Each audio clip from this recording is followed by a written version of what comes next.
Assalamualaikum warahmatullahi wabarakatuh.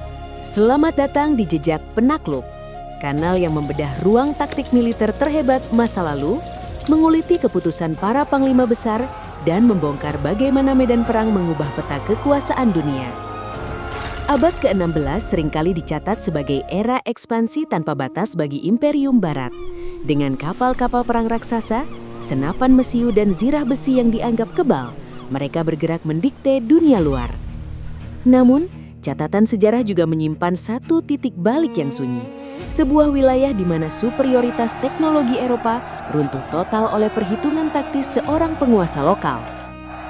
Hari ini, Jejak Penakluk akan menganalisis anatomi pertempuran di pesisir Mactan pada 27 April 1521.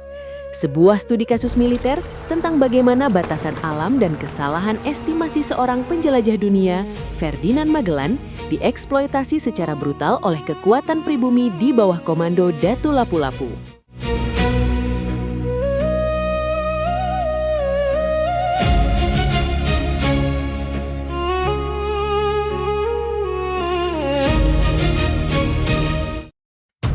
Latar belakang geopolitik dan ambisi. Maret 1521, 5 kapal di bawah bendera kerajaan Spanyol yang dipimpin oleh navigator Portugal, Ferdinand Magellan, membuang sauh di Kepulauan Visayas, wilayah yang kini kita kenal sebagai Filipina. Misi Magellan sangat jelas, mengamankan jalur perdagangan barat menuju Kepulauan Rempah-Rempah Maluku dan memperluas hegemoni Spanyol.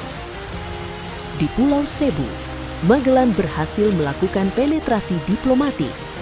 Ia menjalin aliansi dengan penguasa lokal, Raja Humabon. Dengan perjanjian politik ini, Humabon bersedia menyatakan kesetiaannya di bawah tahta Spanyol. Sebagai imbalan, Magellan berjanji akan menggunakan kekuatan militernya untuk menundukkan para pesaing politik Humabon di pulau-pulau sekitar. Target pertamanya adalah Pulau Mactan, sebuah wilayah strategis yang terletak hanya beberapa kilometer di timur Cebu. Mactan dikepalai oleh seorang pemimpin faksi yang berpengaruh bernama Datu Lapu-Lapu, atau tercatat dalam dokumen primer penjelajahan sebagai Cilapu-Lapu. Ketika utusan Spanyol tiba di Mactan membawa ultimatum agar rakyat setempat tunduk dan membayar upeti berupa hasil bumi, Lapu-Lapu mengambil keputusan politik yang ekstrem. Ia menolak keras tuntutan tersebut. Bagi Lapu-Lapu, kedaulatan klan dan wilayahnya tidak dapat dinegosiasikan. Penolakan ini dipandang Magellan sebagai pembangkangan terbuka yang dapat merusak wibawa Spanyol di mata sekutu-sekutu lokal mereka. Ekspansi militer pun menjadi satu-satunya jawaban. Kesalahan estimasi dan blunder taktis Magellan. Dini hari 27 April 1521, Magellan menggerakkan kekuatan pemukul kecil yang terdiri dari sekitar 49 hingga 60 tentara Eropa terlatih.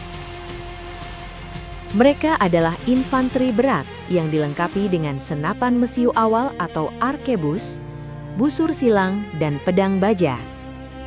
Tubuh mereka dilindungi oleh zirah lempeng besi yang menutup dada hingga kepala. Begitu yakinnya Magellan akan superioritas senjata barat, ia bahkan menolak keterlibatan langsung pasukan Raja Humabon dan meminta mereka tetap berada di Sekoci hanya sebagai penonton. Namun dari perspektif sains militer modern, Magellan melakukan serangkaian kesalahan taktis yang fatal sejak fase perencanaan. Pertama, kegagalan kalkulasi hidrografis. Pasukan Spanyol tiba tepat saat air laut sedang surut ekstrem.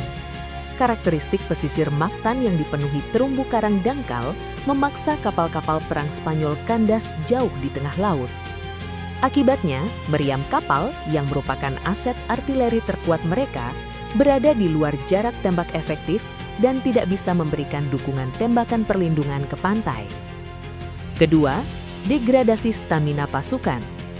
Karena Sekoci tidak bisa merapat, para prajurit Spanyol terpaksa turun ke air dan berjalan kaki menembus air laut setinggi paha hingga pinggang sejauh ratusan meter.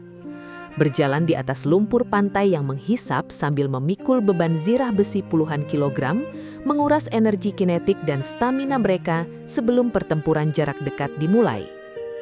Ketiga, kebutaan intelijen. Magellan meremehkan kapasitas organisasi pertahanan lawan. Ia mengira akan menghadapi pasukan yang tidak terorganisir tanpa menyadari bahwa lapu-lapu telah memetakan medan dan menunggu di titik pertahanan yang ideal. Mobilisasi dan taktik eksploitasi titik lemah. Begitu infanteri Spanyol yang kelelahan mencapai pantai dangkal, lapu-lapu langsung meluncurkan serangan balasan. Ia memobilisasi 1.500 prajurit lokal ke dalam 3 divisi, sayap kanan, sayap kiri, dan garis depan. Formasi tapal kuda ini segera bergerak menjepit pasukan Spanyol dan memutus jalur mundur mereka ke laut. Tentara Spanyol mencoba bertahan dengan tembakan senapan dan busur silang. Namun efektivitasnya sangat rendah karena jarak terlalu jauh dan pengisian peluru yang lambat. Prajurit Mactan yang lincah dengan mudah menangkis proyektil menggunakan perisai kayu ringan. Melihat kelemahan musuh, lapu-lapu mengeksploitasi titik buta zirah Eropa. Ia memerintahkan pasukannya mengabaikan dada dan kepala yang dilindungi besi, lalu fokus menyerang kaki dan paha yang terbuka. Hujan panah beracun dan tombak bambu diruncingkan atau bangkau menghantam tubuh bagian bawah tentara Spanyol. Infanteri Spanyol tidak mampu bergerak cepat karena beban baju zirah mereka yang terbenam di lumpur pantai. Mereka menjadi sasaran empuk taktik hit and run yang mematikan. Saat Magellan memerintahkan mundur, disiplin pasukan Spanyol pecah menjadi pelarian panik ke Sekoci.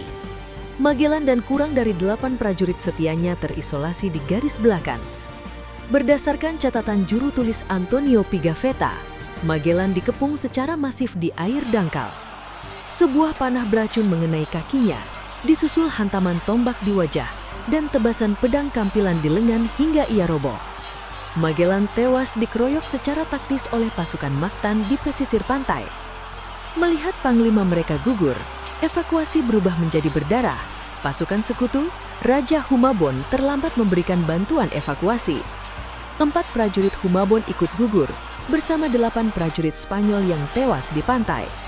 Catatan sejarah menegaskan bahwa kematian Magellan adalah hasil dari kerjasama militer yang terorganisasi, bukan duel 1 lawan 1 dengan lapu-lapu. Pasca gugurnya Magellan, sisa-sisa armada Spanyol segera mengevakuasi diri ke kapal induk dan berlayar meninggalkan Selat Cebu. Kemenangan taktis Datu Lapu-Lapu di Mactan berhasil memukul mundur gelombang pertama ekspedisi kolonial dan menunda penguasaan Eropa atas wilayah tersebut selama lebih dari 4 dekade. Pertempuran Mactan menjadi bukti sejarah yang sahih bahwa superioritas teknologi militer dapat dilumpuhkan total melalui pemahaman geografis yang mendalam, disiplin formasi, dan eksploitasi cerdas terhadap titik lemah lawan. Lapu-Lapu tidak hanya memenangkan sebuah pertempuran, ia menorehkan cetak biru perlawanan terorganisir di dalam sejarah militer dunia. Itulah analisis taktis atas runtuhnya keangkuhan ekspedisi awal barat di pesisir Mactan. Bagaimana penilaian Anda mengenai efektivitas strategi penahanan yang diterapkan oleh Datu Lapu-Lapu? Tuliskan analisis dan perspektif Anda di kolom komentar. Pastikan Anda menyukai video ini, berlangganan kanal kami, dan aktifkan lonceng notifikasi untuk terus mengikuti analisis ruang taktik militer dan sejarah benturan kekuasaan dunia lainnya hanya di Jejak Penakluk. Terima kasih telah menyimak. Wabillahi taufik wal hidayah. Wassalamualaikum warahmatullahi wabarakatuh.